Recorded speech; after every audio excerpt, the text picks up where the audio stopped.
Good evening and welcome to the Papyrus Global TV Nigeria News. I am Christiana Babayo. Tonight, Nigeria stands at a pivotal moment, grappling with serious security challenges, grappling political and economic debates, but also witnessing moments of hope and resilience. From mass attacks and military responses to economic controversies and diplomatic initiatives, these are the stories shaping the nation this evening. Here are the top headlines. Deadly militant attacks in Kwara leave scores dead. Government launches new military operation in response. All 166 churchgoers abducted in Kaduna State have now been rescued, according to the Christian Association of Nigeria. Prominent PDP presidential hopeful Dr. Gbenga Hashim claims Nigeria's economy is smaller today than 20 years ago. And now the news in full. Nigeria is once again grappling with deadly violence as coordinated attacks across the country's north and north-central regions raise fresh concerns about the expanding reach of armed militant groups. In Kwara State, what began as a quiet rural evening turned into one of the deadliest massacres the state has witnessed in recent years. Armed gunmen stormed several farming communities in Kayama local government area, launching a brutal hours-long assault that left scores of residents dead, with women, children and the elderly among the victims. Witnesses say the attackers arrived in large numbers, moving from house to house, shooting indiscriminately and setting homes and local facilities ablaze. Entire families were wiped out, while survivors fled into the surrounding bushes under cover of darkness. By the time security forces arrived, the villages had been largely deserted, with bodies strewn across homes and farmlands. Local accounts suggest the attackers were not ordinary criminals. Residents say the gunmen had previously issued warnings, attempting to impose extremist beliefs and intimidate the communities, demands that were resisted. Security sources believe the assault signals a disturbing shift, with extremist groups pushing deeper into areas previously considered relatively stable. As the nation reeled from the Kwara bloodshed, another deadly attack unfolded the same day in Katsina State, hundreds of kilometers away in Nigeria's northwest. Unknown gunmen struck a rural community, killing at least 30 troops and security assets to the affected communities, while police have launched manhunts for the perpetrators. Similar security reinforcements are underway in parts of Katsina State. However, experts caution that military deployments alone may not be enough. They argue that without stronger intelligence-led operations, early warning systems and closer collaboration with local communities, armed groups will continue to exploit vulnerabilities and spread violence into new territories. As mourning continues in Kwara and families bury their dead in Katsina, the message from security watchers is clear. Nigeria is facing a widening security challenge that demands urgent, coordinated and intelligence-driven action before more communities are pulled into the cycle of violence. According to Khan leaders, the captives who were taken from multiple churches in Kurminwali were successfully recovered through a coordinated intelligence-led security operation. Khan officials say there is no confirmation that any ransom was paid for their release. Following their rescue, the victims were received by security operatives and representatives of Khan, alongside local government and church leaders, before being reunited with their families. Some of the freed captives are said to be receiving medical attention and trauma support after spending days in captivity. Khan has commended the security agencies for their operation, while also urging the government to strengthen protection around churches and vulnerable communities, warning that repeated attacks on places of worship remain a serious threat to peace and religious freedom. The association stressed that while the safe return of the captives brings relief, it does not erase the broader security concerns, calling for sustained intelligence operations and preventive measures to stop future abductions. The rescued worshippers were received by Governor Ubasani in Kaduna City, marking an emotional end to a harrowing ordeal.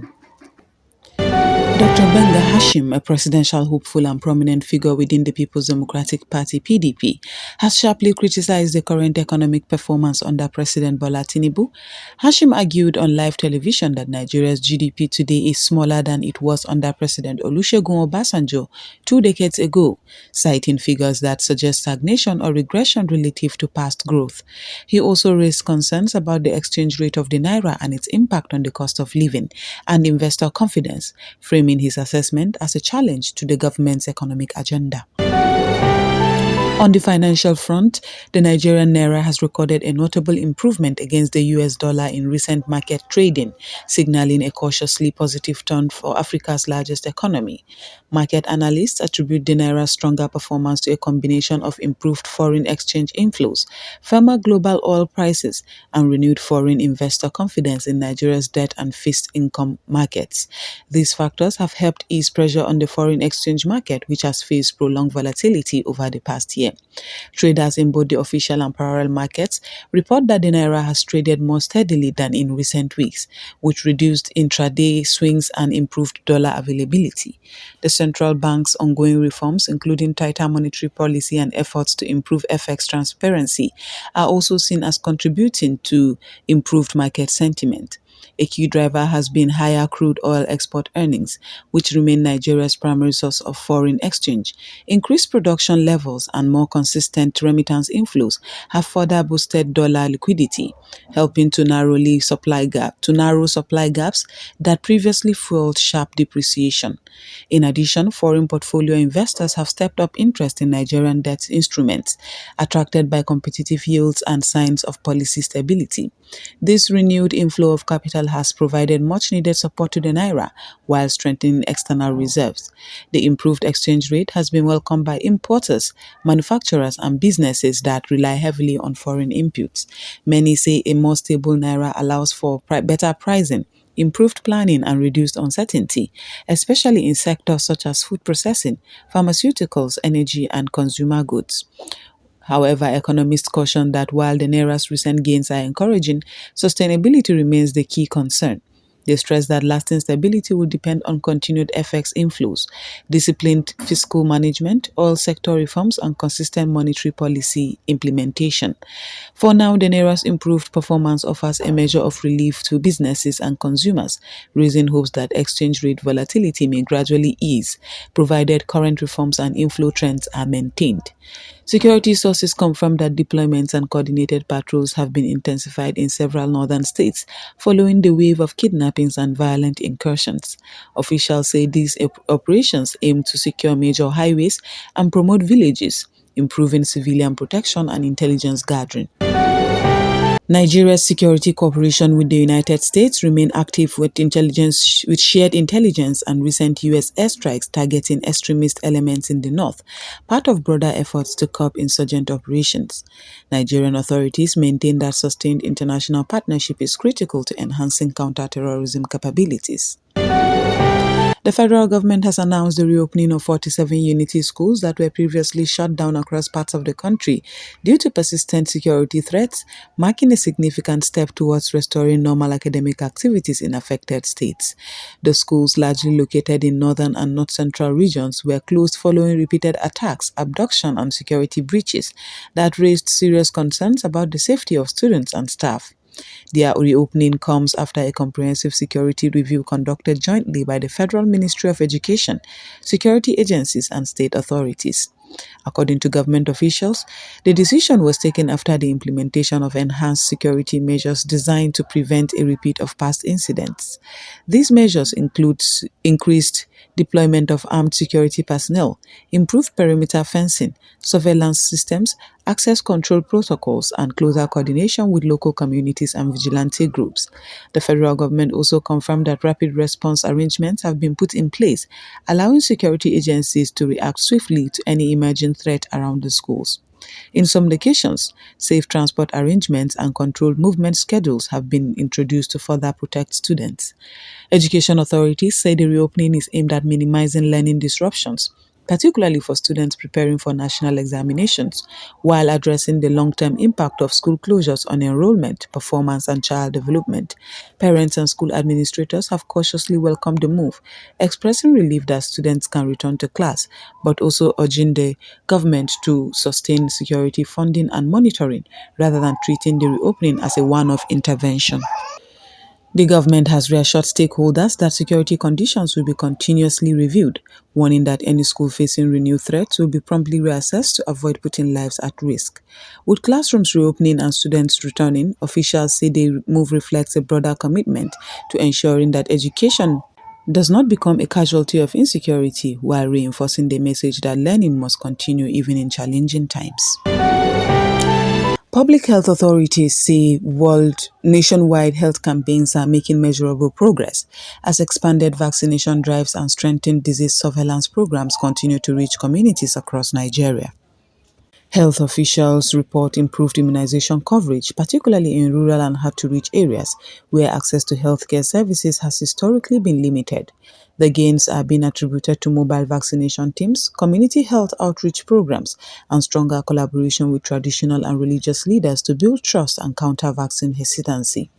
The expanded campaigns cover routine childhood immunizations, including protection against measles, polio, diphtheria, tetanus, hepatitis, and yellow fever, as well as targeted responses to disease outbreaks. Surveillance systems have also been upgraded to allow faster detection and reporting of infectious diseases, helping authorities respond more quickly to emerging health threats. Officials say real-time data collection and community-based reporting have strengthened early warning systems, particularly in regions vulnerable to outbreaks due to displacement, poor sanitation, or limited healthcare infrastructure.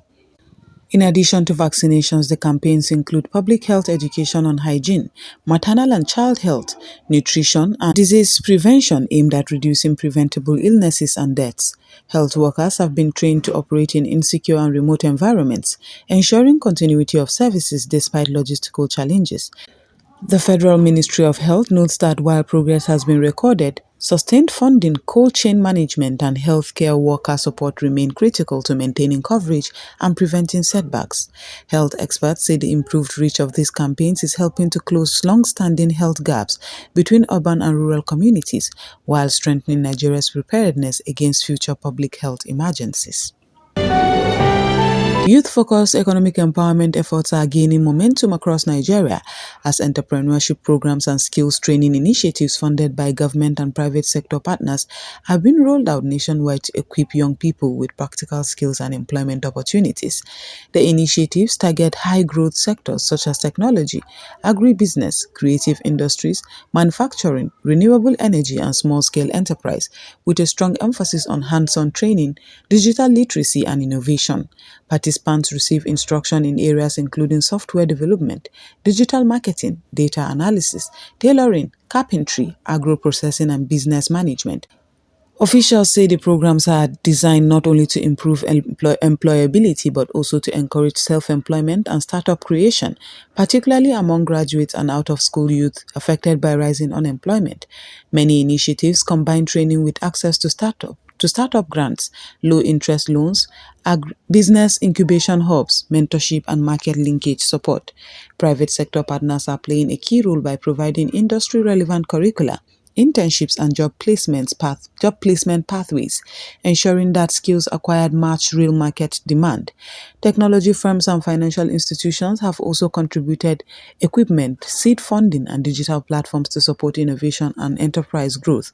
Government representatives say the program aligns with broader efforts to reduce unemployment, stimulate local production, and diversify the economy, while helping young Nigerians compete in a rapidly evolving global marketplace. Participants and youth advocates have welcomed the initiatives, but stressed the need for transparent selection processes, sustained funding, and long-term monitoring to ensure lasting impact. Economic analysts note that if effectively implemented and scaled, youth entrepreneurship and skills training programs could strengthen Nigeria's innovation ecosystem, reduce dependency on public sector jobs, and unlock the productive potential of millions of young people. The federal government says major infrastructure investments are continuing across key economic corridors as part of a broader effort to modernize transport systems, reduce logistics costs, and strengthen national economic connectivity. The projects include rail network extensions, large-scale road reconstruction and rehabilitation, and ongoing port upgrades aimed at improving the movement of people and goods across the country. Authorities say the focus is on linking production hubs, industrial zones, ports, and regional markets while easing congestion in major cities. On the rail front, construction and expansion work is progressing on strategic standard gauge and narrow gauge lines. Designed to move bulk cargo and passengers more efficiently than road transport, officials say the rail projects are expected to lower freight costs, reduce road damage caused by heavy trucks, and improve safety. Road reconstruction efforts are underway on major highways and federal arterial roads, particularly those critical to trade and agriculture. These include routes connecting farmlands to urban markets, as well as highways linking states and neighboring countries. Contractors are also addressing long-standing issues such as drainage failures, erosion, and structural weaknesses, which have contributed to repeated road deterioration. At the nation's ports, upgrade works are focusing on improving cargo handling capacity, modernizing terminals, and expanding access routes and rail links.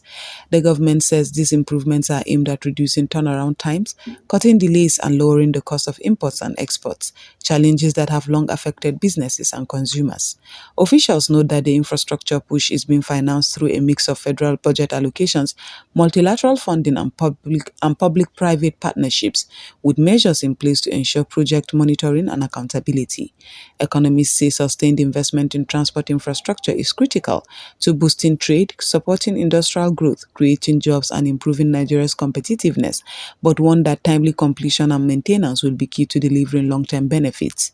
As work continues across the corridors, the government maintains that the projects are central to its goal of building a more connected, efficient, and resilient national economy.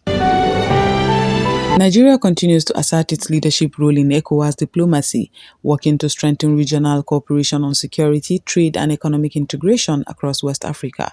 Officials say the country is actively participating in ECOWAS-led initiatives to address cross-border security challenges, including terrorism, organized crime, and maritime piracy. Nigeria's contributions include joint military exercises, intelligence sharing programs, and coordinated border monitoring, which analysts say are helping to stabilize conflict-prone areas and foster greater regional resilience. Beyond security, Nigeria is driving economic integration efforts, pushing for harmonized trade policies, streamlined custom procedures, and improved infrastructure links with neighboring states. Nigerian authorities argue that stronger economic collaboration will enhance intra-regional trade, attract foreign investment, and stimulate growth across West Africa. In recent weeks, several trade missions and foreign delegations have engaged with Nigerian counterparts to explore expanded export markets, investment partnerships, and joint ventures. Sectors of interest include agriculture, manufacturing, energy, fintech, and technology, with discussions focused on reducing trade barriers and facilitating smoother cross-border business operations. Officials highlight that Nigeria's strategic position as the region's largest economy and most populous market makes it a natural hub for investment and regional trade expansion. Analysts note that by leveraging its economic weight, Nigeria is helping attract foreign capital, stimulate local industries, and create employment opportunities, while also encouraging neighboring states to modernize trade and regulatory practices. However, experts caution that realizing the full potential of regional integration will require sustained political commitment, security stabilization, and infrastructure investment, particularly in border towns and transport corridors. For now, Nigeria's active role in ECOWAS diplomacy underscores the country's dual approach to leadership, promoting regional security while advancing economic growth, positioning West Africa for greater cooperation and shared prosperity. Nigerian entertainers and athletes are continuing to make waves on the global stage, reinforcing the country's reputation as a powerhouse of talent in music, sports, and popular culture. In the music scene, Nigerian artists have achieved unprecedented international recognition, with multiple singles topping charts in the United States, United Kingdom, and Europe. Industry analysts attribute this success to the global appeal of Afrobeat, Afropop, and fusion genres, as well as strategic collaborations with international stars. Streaming platforms report that Nigerian music now consistently ranks among the most played globally, while concert tours and live performances attract audiences from across Africa, Europe, and North America. On the sports front, Nigerian national teams continue to deliver strong performances in continental competitions. The Super Eagles in football have secured important victories in CAF tournaments, while track and field athletes have excelled in international meets, winning medals and breaking personal and national records. Analysts note that improved training programs, youth academies, and investment in sport infrastructure are helping to develop a new generation of athletes capable of competing at the highest levels. Beyond individual success, Nigerian entertainers and athletes are serving as cultural ambassadors, promoting the country's image abroad and creating opportunities for foreign partnerships in music, fashion, and sports development. Sponsors and investors are increasingly taking notice, leading to endorsement deals, brand partnerships, and media collaborations that further boost the global visibility of Nigerian talent. Experts say this continued international prominence not only brings pride to the nation but also has economic benefits, including job creation, foreign exchange earnings, and growth in related industries such as tourism, media, and creative technology. With momentum building across entertainment and sports, Nigeria is poised to maintain and expand its influence, inspiring young talents nationwide and solidifying its place as a leading hub for creativity and athletic excellence. Across Nigeria, community leaders and civil society groups are stepping up efforts to promote peace, strengthen local governance, and build resilient communities in the face of rising security and social challenges. Officials and activists say initiatives are focusing on peace building, conflict resolution, and early warning systems to address tension before they escalate into violence. Programs include training local mediators, establishing neighborhood watch groups, and creating communication networks that allow communities to report threats quickly to authorities. Civil society groups are also advocating for local empowerment programs that provide youth and women with access to education, vocational training, and livelihood opportunities. These initiatives aim to reduce the appeal of criminal networks and extremist groups by offering economic alternatives and a sense of social inclusion. In many regions, partnerships between traditional rulers, religious leaders, and local governments have helped foster dialogue between communities with histories of tension, ensuring that grievances are addressed peacefully. Experts say that these efforts are critical in strengthening local cohesion, enhancing trust in local institutions, and promoting long-term stability. Several pilot programs have already shown promising results. Communities involved in early warning networks and conflict resolution training report faster responses to disputes and reduced incidents of localized violence. Youth and women participants also report increased confidence, leadership skills, and opportunities to contribute to decision-making in their areas. Civil society advocates emphasize that sustained success will require consistent government support, adequate funding, and integration of community-led initiatives into broader national security strategies. They warn that without continued attention, vulnerable areas risk falling back into cycles of conflict and social instability. Analysts say that empowering local actors, promoting dialogue, and addressing underlying economic and social challenges, these programs not only prevent violence but also lay the groundwork for lasting peace and resilient communities across Nigeria. That concludes the Papyrus Global TV Nigeria news for today. From tragic attacks and courageous rescues to economic debates and signs of resilience, Nigeria continues to write its history in bold and sometimes challenging chapters. We would like to hear your thoughts. Join the conversation on our platforms. Share your view and stay engaged with the issues that matter most. For current happenings around the world, visit thepapyrusdaily.com. I am Christiana Babayo and thank you for watching the Papyrus Global TV. Good night and stay informed.